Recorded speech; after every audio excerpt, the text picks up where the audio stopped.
지금부터 2021년도 연구기관 자율적 학습조직 최종 발표회를 시작하겠습니다.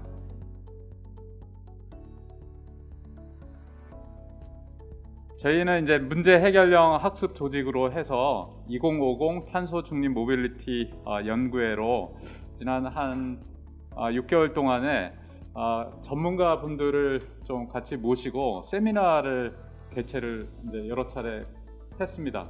친환경 자동차 전시회도 같이 가면서 그 차량들을 보고 이제 미래 모빌리티가 어떻게 변화할 것인지 현장에서 좀 고민도 하는 그런 기회를 가졌습니다. 같이 학습 조직을 주도적으로 이끌어 가셨던 분은 산업연구원의 황상규 박사님, 그리고 자동차연구원의 이한구 박사님, 노동연구원의 오상붕 박사님, 그리고 황승진 박사님 이렇게 참여를 하였습니다. 학습 주제의 목표가 2050 탄소 중립 실현을 위한 모빌리티 분야 미래 자동차 산업 육성을 위한 구조 개편 방향 모색 이렇게 정하고 시작을 하였습니다. 대략적으로 친환경 쪽에 포커스를 맞춰서 이제 처음에 그 국내외의 현황과 문제점 그리고 해외의 대응 전략 부분을 좀 파악해 보려고 하였습니다. 미래의 자동차는 친환경 자동차로 갈 수밖에 없고 내연기관 자동차는 운행조차 지금 좀 규제를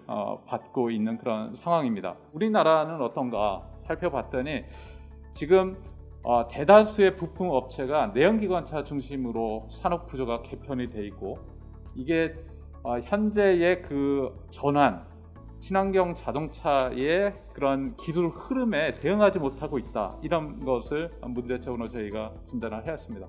전체적으로는 이 자동차가 우리나라의 중요한 핵심 그 산업 기반임에도 불구하고 우리나라 자동차 산업은 좀 축소되고 있는 그런 위험성이 있다고 생각이 됩니다. 이 자동차 산업에 관련된 정책과 이제 교통 정책 부분의 선순환이 좀 필요한데 현재는 이것이 좀 개별적으로 진행이 되기 때문에 좀 미흡한 상황이다라고 말씀드릴 수 있겠습니다. 모빌리티 에즈 서비스로 해서 자동차의 전통적인 생산에 머물러서는 이제 더 이상 안 되고 이 모빌리티 서비스가 주는 그런 연결 그리고 가치 창출을 통해서 이 자동차 산업뿐만이 아니고 자동차 모빌리티 산업을 연결하는 체계를 가져야 되겠다는 그런 생각입니다. 데이터가 중요해지고 있습니다. 지금까지는 이 공급자 중심으로 돼 있는데 이제 고객 중심으로 해서 다양한 그 고객의 요구를 맞출 수 있는 이 기업 간의 얼라이언스를 강화할 필요가 있다고 생각이 됩니다. 비즈니스 모델도 생산에서 서비스 제공으로 넘어가야 된다고 생각이 됩니다. 이게 개발, 생산, 운행, 폐차 단계에 있어서는 이용자 제도 관련 기관, 정부의 이동 부분으로 저희가 한번 도식화해 본 것입니다. 전기 자동차가 확산이 됐을 때 이 생산 단계, 운행 단계에서 이 인력이 상당 부분 부족한데 이 인력 양성에 관련된 이 산업 생태계 조성이 시급하다 이렇게 생각이 됩니다. 문제 해결형 학습 조직은 이제 여기서 장점은 제가 볼 때는 여기에 교통연구원, 산업연구원, 노동연구원이 각각 다 들어와서 이걸 해결하기 위해서 무엇이 필요한지를 공유한 거를 성과로 볼 수가 있겠습니다. 그런데 지금 산업계가 들어와야 된다. 네, 산업계도 자동차만 들어오면 안 되고 데이터 분석이나 데이터 거래나 데이터 생태계에 관련된 산업계가 들어와서 우리가 더 이상 자동차로 경쟁력으로 팔 생각은 하지 말고 자동차를 포함한 데이터 생태계, 그러니까 모빌리티라는 생태계를 어떻게 국제적으로 경쟁력을 가질 것인가라는 좀 더 큰 그림으로 지금 현재 연구자 그룹에다 산업계가 들어오고 노동계가 들어오고 데이터가 들어와서 하나의 유스 케이스를 만들어주면 좋겠다 우리나라에서. 그래서 그런 차원으로 앞으로 접근해 주셨으면 좋겠습니다. 저희 연구의 이름은 그 NCR로해서요. 뉴 챌린지 바이 리전으로 해서 저희 그 지원을 해주신 그 NRC랑 좀 비슷하게 해서 일부러 만들었습니다. 저희 같은 원에 계시는 양현채 박사님, 이혁 박사님, 그리고 제 뒤에 계신 또 이제 국토연에서 오신 안종욱 박사님하고 이 자리에는 참석하지 않으신 키스텝의 김지용 박사님을 오셨습니다. 지역이 먹고 살기 위해서는 이러한 국가 충격에서 좀 유연하게 대응할 수 있는 신산업을 좀 발굴하고 육성할 필요가 있다라고 항상 외치는데 그게 실제로는 제대로 성과를 내고 있지 못하고 있는 실정이긴 합니다. 결국에는 지역이 살아야 국가가 살게 되기 때문에 지역이 좀 잘 살 수 있는 방안을 우리가 모색을 해야 되고, 특히 미래지향적으로 봤을 때 또 신산업을 지역에서 좀 육성을 해서 국가의 미래 먹거리로 이렇게 계승해서 확장시킬 필요는 있습니다. 다들 아시다시피 탄소 중립 선언이 있었고요. 또 글로벌 관점에서도 이제 탄소 중립에 대해서 굉장히 중요시 여기고 있는 상황이기 때문에 좀 시의적절하게 가능하면 좀 탄소 산업을 좀 연구를 하면 어떨까 그렇게 생각을 했고요. 저희가 이제 이걸 어떻게 추진을 했냐면은 일단 내부 연구진은 이미 소개시켜 드렸던 것처럼 총 5명으로 꾸렸는데, 저희가 외부 전문가분들을 좀 활용하려고 노력을 했는데, 그래서 이제 전주시청에 계신 분들, 뭐 탄소산업 뭐 전담기관이나 뭐 연구기관, 대학 교수, 뭐 기업인들, 이런 분들을 이제 함께 뵙기도 했고, 뭐 따로따로 나눠서 뵙기도 했고 했어요. 지금 전주 그리고 전북 같은 경우에는 6개 탄소 산업 분야 중에서 탄소 섬유, 빨간색 네모로 된 탄소 섬유를 위주로 하고 있어요. 좀 고퀄리티의 미래지향적인 전략 하에서 탄소 산업을 키우고 있는 상황은 아니고, 그렇다 보니까 역량이 좀 R&D 역량이나 뭐 산업 역량 이런 부분이 많이 부족하다는 것을 알 수가 있고, 이게 큰 약점이라고 볼 수 있겠습니다. 지자체는 바뀔 때마다 신산업군이 자꾸 변화가 되는 거죠. 포션의 변화는 어느 정도 가져가줘야 될지 모르지만 그걸 완전히 버린다거나 뒤틀어 버리는 일이 발생하지 않도록 그렇게 좀 제도적으로 강제해야 되지 않을까 그렇게 생각을 하고 있고요. 두 번째 대안은 이게 지역에 신산업이 있다고 했을 때 지리적인 스케일업을 좀 강화시킬 수 있도록 정부가 좀 도움을 줘야 된다고 생각을 하는데, 항상 지역 신산업의 그 전국화 방안에 대해서 좀 의무적으로 좀 제시를 하는 방안을 좀 모색할 필요가 있지 않나 생각하고 있습니다.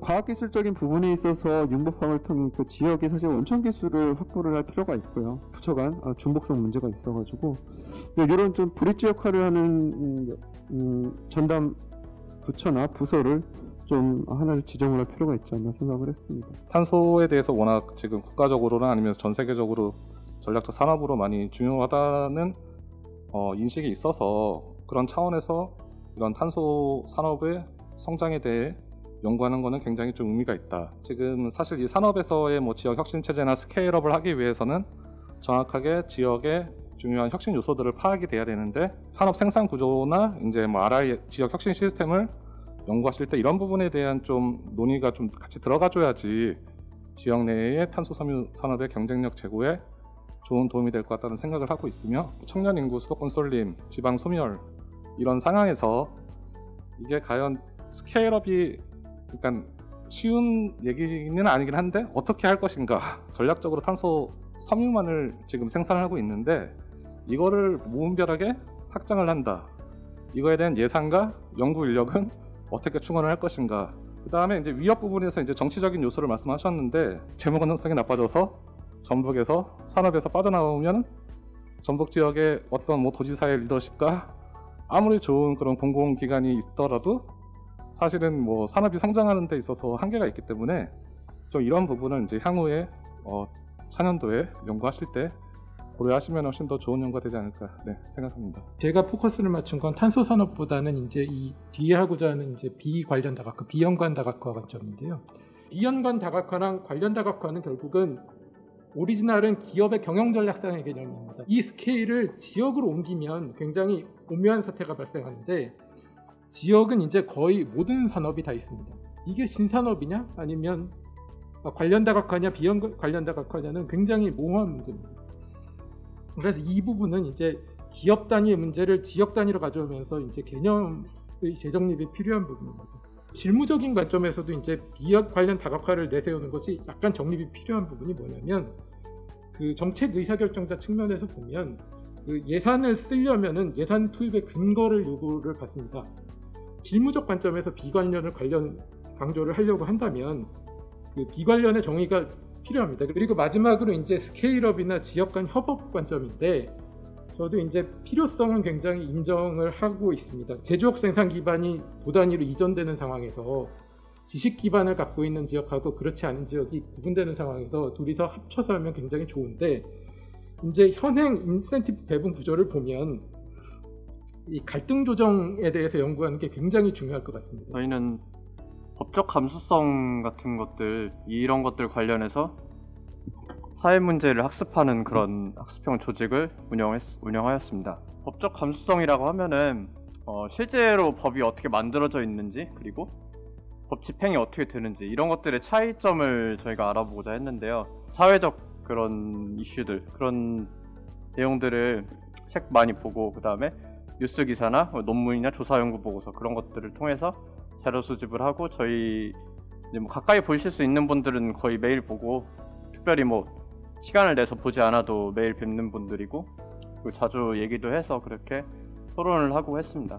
그래서 이제 저희가 뭘 배웠냐면은, 이제 뭐 국민 법관전 대비 이제 어떻게 법제를 발전시켜야 될 것인가, 뭐 주로 이제 다른 그 연구원분들도 계시지만, 이제 저희는 이제 법 관련된 얘기를 많이 하다 보니까 이렇게 미래법제 발전의 방향에 관한 연구를 좀 하고자 했고요.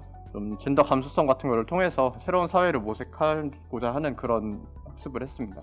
제도적인 구조적인 불평등들이 있어요. 그런 점에 있어서 법 제도가 우리가 미비하다기보다는 좀 더 발전시켜야 될 그런 연구가 필요하다고 봅니다. 그리고 이제 또 양형 기준 말씀드렸는데, 이것도 이제 대법원 산하의 양형위원회라는 게 있어요. 여기 당신이 판사입니다라는 그림에서 보실 수 있듯이 그 양형 체험 프로그램을 운영하고 있어요. 이런 것들을 통해서 국민 법감정을 조금씩 줄여나가고 실제 법과 좀 가까워질 수 있는 그런 사회가 되는 걸로 저희가 확인을 하고 있습니다. 연구 제안서도 저희가 좀 드렸는데, 이런 뭐 정책 연구들이나 법제 연구는 당연히 필요할 거고요. 그다음에 소통이나 뭐 객관성들, 그다음에 법이 얼마나 뭐 부족한가, 어떤 게 부족한가, 실제로는 우리가 원하는 것은 어딘가, 원하는 대로 법을 만들 수 있는가, 뭐 그런 것들에 관한 그런 뭐 양적 질적 연구들이 좀 필요하다고 생각을 했습니다. 저희 학습 조직명은 빅데이터 마스터인데요. 저희는 대외경제정책연구원과 노동연구원의 연구원님들이 함께 하고요. 저희가 주로 정형화된 데이터를 활용을 하는데, 어떻게 하면 비정형화된 데이터를 활용해서 정책 제언을 할 수 있을까라는 생각을 하게 되었습니다. 개념하고 이론에 대한 학습을 하였고, 예제 실습을 통해서 이에 대한 이해를 심화시켰습니다. 인터넷 강의나 아니면 이제 전문가를 활용을 하여서 기본적인 개념에 대해서 이해를 진행을 하도록 했습니다. 첫 번째로 저희는 데이터 입력에 대한 방법을 학습하였고요. CSV나 엑셀 파일, 또 웹 크롤링을 통해서 인터넷상의 정보를 수집하는 방법을 학습하였습니다. 모두 다 파이썬을 활용하였고요. 두 번째로는 데이터를 가공하는 방법에 대해서 학습하였습니다. 세 번째로는 저희가 데이터를 출력하고 시각화하는 방법에 대해서 학습을 하였는데요. 그림 1번이 이제 저희가 사용했던 파이썬 등을 통해서 만든 그림이고요. 다음으로는 추가적으로 GIS 프로그램과 연계를 해가지고 저희가 지도를 구현화를 하였는데, 이 모두 보고서나 현안 자료 등에서 저희가 활용을 하였습니다. 저희 연구과제명은 한국의 무역정책에 대한 국제사회의 인식 분석 및 개선점 도출입니다. 저희 같은 경우에는 금년 10월 포함해서 한 8번을 무역정책 검토를 진행을 했는데, 이에 대한 분석을 통해서 우리나라에 제기되는 여러 무역정책에 대한 쟁점을 좀 파악을 하고, 그에 대해서 대비하며 또 향후 무역정책의 보완의 자료로 활용할 수 있지 않을까라는 생각에 이러한 연구를 제안을 하게 되었습니다. 연구 내용은 이제 무역정책 검토 과정에서 논의되는 주요 쟁점 사안을 분석하는 것인데, 그러기 위해서는 이제 저희가 학습 조직을 통해서 배운 텍스트 마이닝 기법을 사용해서 이제 서면 질의 답변을 분석하고자 하는 것인데, 이를 통해서 저희는 우리나라의 대외 통상 정책을 조금 점검을 하고, 또 나아가서는 제도를 개선하고, 또 향후 정책 추진하는 방향에 대한 기초 자료로 활용될 수 있을 것으로 생각하고 있습니다. 불평등에 대한 문제를 고민하기 위해서 저희는 여러 기관에서 오랫동안 각 분야의 연구를 해오신 여러분들과 같이 사회불평등 문제에 대해서 고민을 하게 되었습니다. 저희 학습 조직은 다양한 기관에 있는 다양한 전문가들이 함께 사회불평등 문제에 대해서 살펴보면서 여러 가지 시각들을 같이 공유할 수 있었다는 장점이 있었습니다. 저희는 학습형이었기 때문에 독서와 강연 그리고 연구계획서를 도출하는 이 세 가지 파트로 진행을 하였고요. 독서는 매월 한두 권의 책을 읽고 토론하는 방식을 진행하였습니다. 실제로 사회에서 어떤 상황들을 고통받고 있는지, 또는 어떤 현상이 발생하고 있는지를 들어보는 것이 중요하겠다 해서 장애인과 노동자의 강연을 들었고요. 그리고 그 분야의 전문가이신 교수님의 강연도 해서 3분의 강연을 들었습니다. 전 3가지를 제안해봤고요. 첫 번째로 교육격차와 경제사회 불평등 관계 분석이라고 저희가 제안을 했는데요. 저희는 구조적이고 정부 정책적인 요인들이 굉장히 불평등에 영향을 미쳤다고 생각을 합니다. 두 번째는 사회경제적 요인이 탄소 배출에 미치는 영향 분석이라고 썼는데요. 우리가 같이 사회불평등을 감수하기 위해서 어떻게 탄소세를 부과할 것인지 계층별로 지역별로 편차들을 우리가 이렇게 분해해 볼 수 있지 않을까라는 생각으로 이 연구를 제안하게 되었습니다. 세 번째는 사회적 필수 서비스의 구축 현황 조사라는 연구 제안을 해봤는데요. 필수 서비스가 적정 규모로 어느 정도의 질적 수준을 갖추고 우리 사회에 존재하고 있느냐 라는 의문점이 들어서 현황을 좀 조사해보자. 학습 조직이 여러 기관의 그 구성원들과 함께 논의를 하면서 또 책을 읽으면서 저는 과정들이 굉장히 좋았거든요. 다양한 시각들을 흡수할 수 있었고 그리고 다양한 생각들을 같이 공유할 수 있어서 정말 좋았고 그렇기 때문에 많은 연구 제안 같은 것들이 머릿속에서 막 떠오르더라고요. 그냥 한 기관이나 또는 내가 하는 전문 분야 이것만이 아니라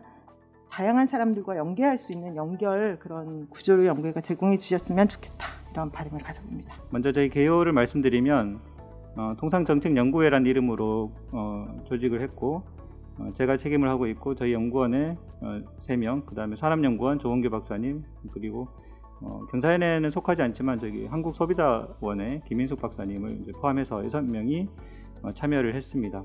목적은 통상정책의 이행이나 또는 변화가 각 산업을 비롯한 경제 주체에 미치는 영향을 분석할 수 있는 연산 가능 일반 균형 모형에 관한 학습을 추진하는 거고요.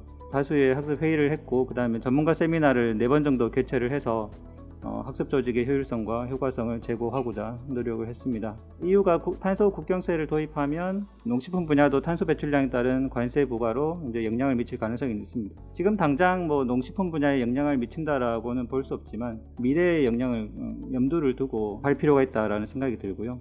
이제는 어떤 새로운 무역 규범이 발생하고 있다. 예를 들면 디지털 무역 규범 그런 것들인데요. 그런 새로운 무역 규범들이 이제 일반 산업 부분에도 마찬가지겠지만 농업 부분에도 영향을 미치지 않겠느냐. 그래서 이런 것들이 좀 비관세 장벽 이제 그렇게 얘기를 하는데요. 비관세 장벽과 비슷한 효과를 나타낼 수 있어서 이러한 연구가 앞으로 필요할 것이다 라는 것을 알게 되었습니다. 그래서 이런 EU나 미국과 같은 탄소 국경세 도입이 이제 국내 농업 부분에 미치는 영향을 분석하기 위한 모형 구축이 필요하다.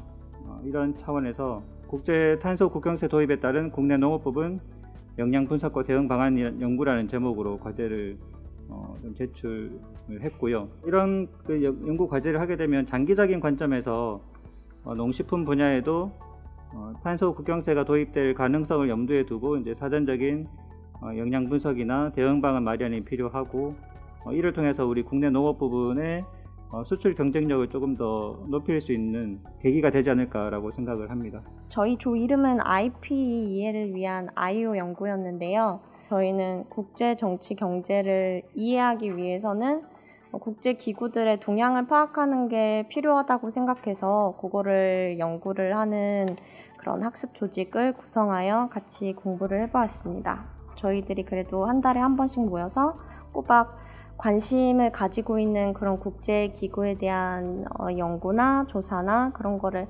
함께 논문을 읽고 발제하고 그런 시간을 가질 수 있어서 참 유익했다고 생각합니다. 저희는 최근 화두가 되는 그런 보호주의, 지역주의와 같은 이런 국제 질서와 변화를 파악하고 또 국제기구의 역할 그리고 최근 동향이 어떤지 질적, 양적으로 분석하는 것을 연구 목표로 했고요. 그래서 저희는 G20 차원에서 국제기구 이슈가 어떤 것들이 있는지 파악을 하려고 했고 그리고 그 밑에서 조금 더 내려가서 정치, 경제, 산업, 통상의 세부 이슈들을 파악을 했고요.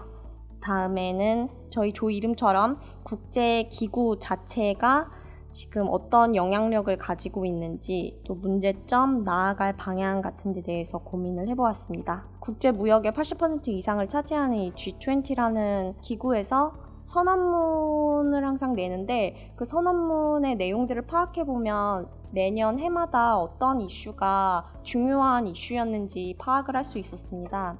그래서 저희는 이 G20 선언문을 검토해서 매년 어떤 식으로 그런 이슈가 있었고 또 주요 키워드가 있었는지 이렇게 살펴볼 수 있었습니다. 그리고 G20 체제가 가지는 그런 국제 정치 경제적 함의와 한국은 앞으로 이런 글로벌 체제에서 어떻게 전략을 짜야 하는지에 대한 이런 이야기를 논의를 한번 해보았습니다. 일단 자연스럽게 그냥 공부를 하다 보니까 회사에서 하는 거랑 각자 관심이 있었던 국제기구들, 뭐 WTO, 뭐 환경 관련 국제기구, 뭐 G20 관련해서 이야기를 하다 보면 결국 전반적인 큰 흐름은 하나가 연결이 되더라고요. 저희가 조금 자기 개발할 수 있는 그런 기회가 돼서 정말 좋았고요. KDI 같은 경우에는 국책연구단지에 떨어져 있어서 조금 고립된 그런 감이 있는데 또 이제 키엠 연구들도 새로 알게 되고 이렇게 교류할 수 있는 그런 기회였습니다.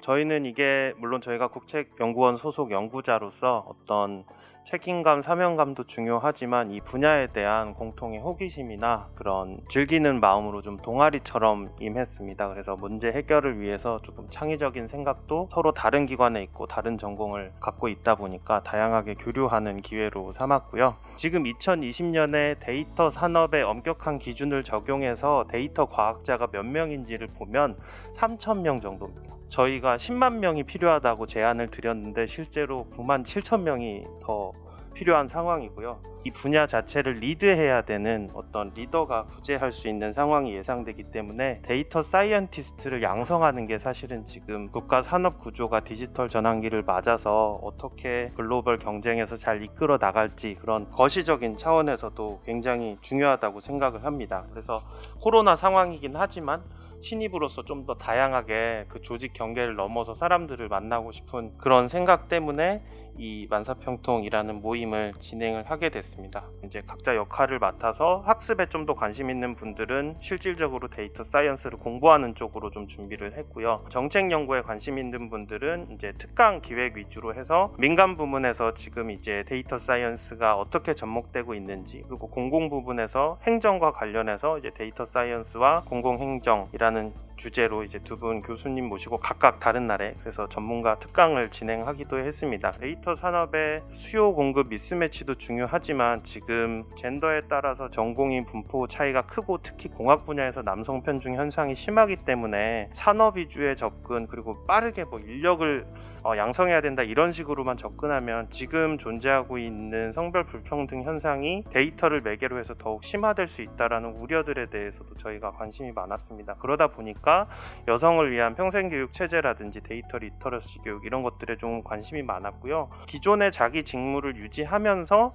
추가적인 직무 전환 교육을 통해서 이 산업 분야에서 데이터 사이언티스트로 거듭나는 방향으로 지원 체제를 마련해보면 어떨까라는 생각이 들어서요. 그래서 저희가 이제 구체적으로 어떤 연구가 가능할까라고 생각해 봤을 때 여성 데이터 산업 인력 양성 기본계획 수립 기초 연구 정도가 어떨까라는 생각이 들었습니다. 기존의 직무에서 도메인 날리지를 활용해서 이 디지털 전환기에 본인의 직업을 잃지 않고 오히려 그걸 활용해서 업그레이드 될 수 있는 방식의 직무 전환, 그리고 지금 남성들이 굉장히 이 IT 소프트웨어 분야에 많이 포진되어 있는데 그런 성별 분포를 완화시키고 개별적으로 이루어지고 있는 여성 IT 교육을 좀 통합하는 방식으로, 그래서 그것들이 키워드가 돼서 여성 데이터 산업 인력 연구를 좀 해보면 어떨까라는 생각이 들었습니다. 데이터 산업 인력 수요에 대응하기 위한 공공민간 평생학습 통합체제 구축에 대해서 좀 논의의 초석을 마련한 이 학습 조직 연구자분들의 시도가 저는 상당히 매우 시의적절하지 않았나 좀 생각을 했습니다. 여성을 중심으로 한 데이터 산업 인력 양성 계획을 수립을 할 때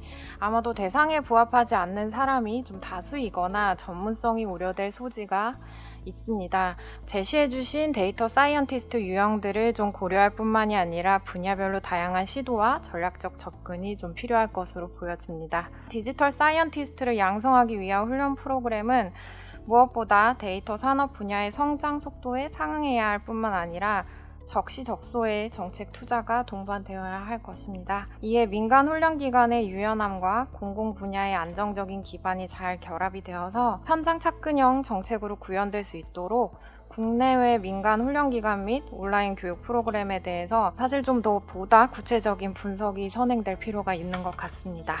그간 파편화되거나 산발적으로 이루어졌던 인력 양성 사업을 보다 단순화해서 전략적인 지원이 이루어질 수 있게끔 중장기적인 방향 제시가 필요할 것 같습니다.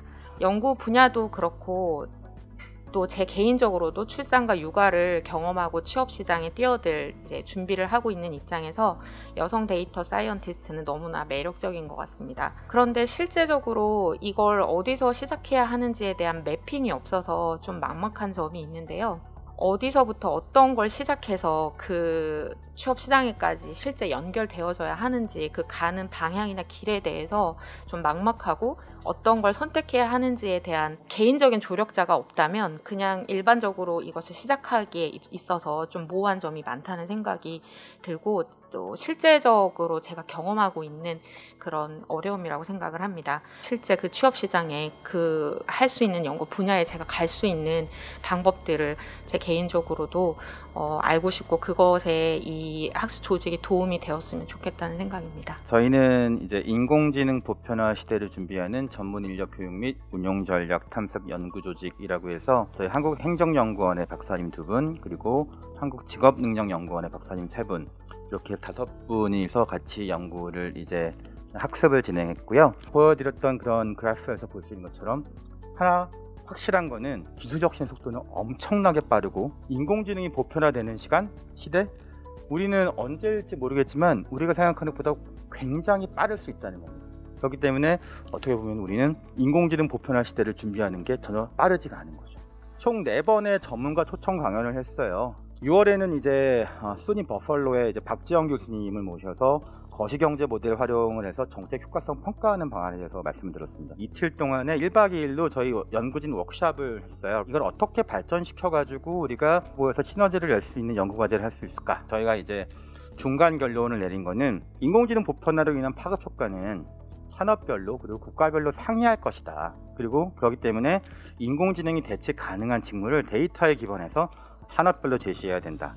두 번째는 인공지능 보편화로 인한 일터에서의 변화를 정책적으로 주도할 필요가 있는데 가장 중요한 거는 인간과 인공지능이 공존할 수 있는 원칙을 세워야 된다. 그리고 이러한 원칙을 구현할 수 있는 실행 방안을 제시해야 되고 전환을 주도할 수 있는 이행 체계를 구축해야 된다. 세 번째로는 인공지능이 일터에서 생산성을 긍정적으로 향상시키고 인간과 상호 보완적인 관계를 강화하는 일자리를 창출하기 위해서는 개별 노동자의 숙련을 향상시켜야 되고 그리고 그러한 능력을 향상시키고 적극적으로 대응하도록 유도하는 일 조직과 기업을 둘러싼 경제 사회적 제도의 마련이 필요하다는 겁니다. 제목은 인공지능 시대 공공부문 역량 강화를 위한 직업능력 변화와 직무 재배치라는 굉장히 긴 제목밖에 안 나오더라고요. 처음은 가장 기본적으로 아까 말씀드렸듯이 사람 중심적인 정치 철학을 마련할 필요가 있다. 그리고 저희는 이제 지자체에 초점을 맞춰가지고 인공지능이 도입됐을 때 지자체 업무가 어떻게 바뀔 수 있을지 업무들을 대체할 수도 있을 거고 새롭게